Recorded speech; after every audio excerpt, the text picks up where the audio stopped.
Pemirsa yang budiman, sebelumnya kami ucapkan terima kasih telah setia menunggu setiap suguhan dari channel Kayong TV, sebuah channel yang mengupas tentang misteri, sejarah, dan budaya. Pada suguhan video kali ini kita akan membahas mengenai kelanjutan dari kisah Raja Tanjung Pura era Sukadana yang sebelumnya telah dikisahkan mengenai Raja kelima, yakni Panembahan Pudung Berasap atau Sultan Hasan Kawiuddin. Untuk kali ini kita akan membahas mengenai Raja Tanjung Pura yang keenam, yakni Panembahan Bandala. Selamat menikmati.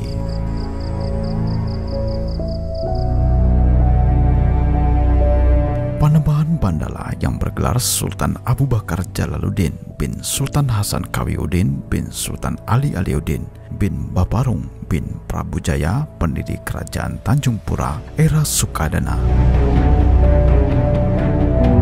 Panembahan Bandala adalah putra mahkota dari ayahnya, yakni Panembahan Pudung Berasap atau Sang Ratu Agung bergelar Sultan Hasan Kawiuddin. Gelar Sultan Abu Bakar Jalaluddin dari Panembahan Bandala adalah pemberian dari Sunan Dalem, yakni anak Sunan Giri. Sebagaimana raja pendahulunya, Panembahan Bandala dilantik sebagai raja di Giri Kedaton atau Kedatuan. Panembahan Bandala juga dikenal sebagai penguasa Bukit Laut yang ada di Sukadana. Ia juga bergelar Kalahirang. Dalam masa pemerintahannya, Tanjung Pura era Sukadana sedang menapak masa keemasan, sehingga penduduk Sukadana meningkat cukup pesat sebab kapal-kapal dari kerajaan luar, terutama kerajaan-kerajaan yang ada di Sungai Negeri Kapuas, menjadikan Bandara Sukadana sebagai tempat berniaga yang paling strategis bagi mereka. Hubungan dengan kerajaan Demak juga dijalin dengan baik oleh Panembahan Bandala, melanjutkan ayahandanya yang baru 1 tahun berhubungan dengan penguasa baru dari kerajaan Demak Bintoro, yakni Adipati Unus.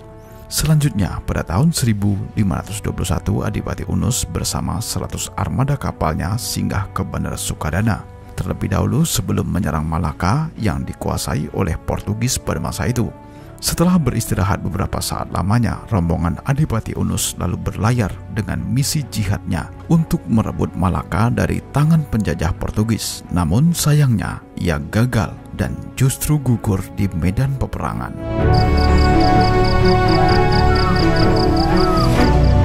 Pada suatu hari, Tanjung Pura era Sukadana kedatangan seorang pelaut yang bernama Gonzalo Pereira. Ia pada saat itu berlayar dari Maluku melalui Kalimantan dan singgah di pelabuhan Tanjung Pura Sukadana pada masa itu.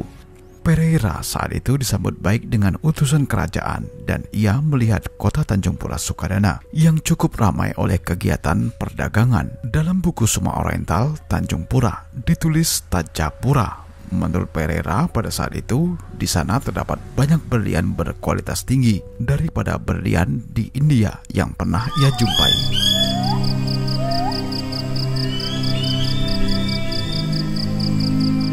Pada masa pemerintahan Panembahan Bandala juga pernah berperang dengan penguasa di Karimata, sebab pemimpin Karimata pada masa itu menyerang dan merampok pemukiman yang ada di Tanjung Sambar yang ada di sebelah barat daya Kalimantan. Putri Seh, yakni calon istri dari Panembahan Bandala, merupakan putri dari pemimpin suku Dayak Sambar, juga diculik oleh mereka, sehingga membuat Panembahan Bandala semakin berang. Atas kejadian itu, akhirnya ia mengadakan serangan besar-besaran untuk merebut kembali kedaulatan serta calon istrinya dari penguasa Karimata itu. Setelah ia berhasil mengalahkan pemimpin Karimata itu, Panembahan Bandala kemudian menikahi Putri Seh, lalu hidup dengan damai di negeri Sukadana, hingga akhirnya ia wafat dan dimakamkan di atas bukit di kompleks makam yang agung, disebut saat ini sebagai Kompleks Makam Tok Mangku.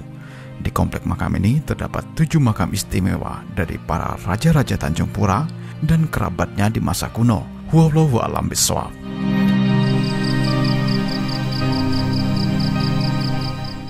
Demikianlah sejarah kerajaan Tanjung Pura di masa Panembahan Bandala sebagai Raja Tanjung Pura yang keenam.